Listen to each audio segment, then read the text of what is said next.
एक गांव में एक किसान रहता था। उसका गांव के बाहर एक छोटा सा खेत था। एक बार फसल बोने के कुछ दिनों बाद उसके खेत में चिड़िया ने घोंसला बना लिया। कुछ समय बीता तो चिड़िया ने वहां 2 अंडे भी दे दिए। उन अंडों में से 2 छोटे छोटे बच्चे निकल आए। वे बड़े मजे से उस खेत में अपना जीवन गुजारने लगे। कुछ महीनों बाद फसल कटाई का समय आ गया। गांव के सभी किसान अपने खेतों की फसल की कटाई में लग गए। अब चिड़िया और उसके बच्चों का वह खेत छोड़कर नए स्थान पर जाने का समय आ गया था। एक दिन खेत में चिड़िया के बच्चों ने किसान को ये कहते सुना कि कल मैं फसल कटाई के लिए अपने पड़ोसी से पूछूंगा और उसे खेत में भेजूंगा। ये सुनकर चिड़िया के बच्चे परेशान हो गए। उस समय चिड़िया कहीं गई हुई थी। जब वह वापस लौटी तो बच्चों ने उसे किसान की बात बताते हुए कहा, माँ, आज हमारा यहाँ अंतिम दिन है। रात में हमें दूसरे स्थान के लिए यहाँ से निकलना होगा।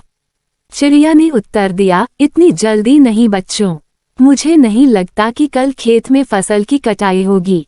चिड़िया की कही बात सही साबित हुई। दूसरे दिन किसान का पड़ोसी खेत में नहीं आया और फसल की कटाई न हो सकी। शाम को किसान खेत में आया और खेत को जैसे का तैसा देख बुदबुदाने लगा कि ये पड़ोसी तो नहीं आया। ऐसा करता हूँ, कल अपने किसी रिश्तेदार को भेज देता हूँ। चिड़िया के बच्चों ने फिर से किसान की बात सुन ली और परेशान हो गए। जब चिड़िया को उन्होंने ये बात बताई तो वह बोली, तुम लोग चिंता मत करो, आज रात हमें जाने की जरूरत नहीं है। मुझे नहीं लगता कि किसान का रिश्तेदार आएगा।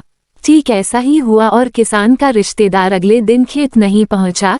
चिड़िया के बच्चे हैरान थे कि उनकी माँ की हर बात सही हो रही है।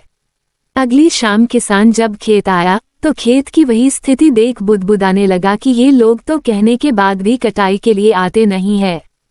कल मैं खुद आकर फसल की कटाई शुरू करूंगा। चिड़िया के बच्चों ने किसान की ये बात भी सुन ली।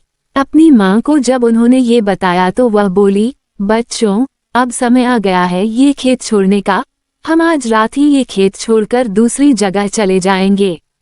दोनों बच्चे हैरान थे कि इस बार ऐसा क्या है जो माँ खेत छोड़ने को तैयार है। उन्होंने पूछा तो चिड़िया बोली, बच्चों, पिछली 2 बार किसान कटाई के लिए दूसरों पर निर्भर था। दूसरों को कहकर उसने अपने काम से पल्ला झाड़ लिया था, लेकिन इस बार ऐसा नहीं है। इस बार उसने ये जिम्मेदारी अपने कंधों पर ले ली है, इसलिए वह अवश्य आएगा। उसी रात चिड़िया और उसके बच्चे उस खेत से उड़ गए और कहीं और चले गए।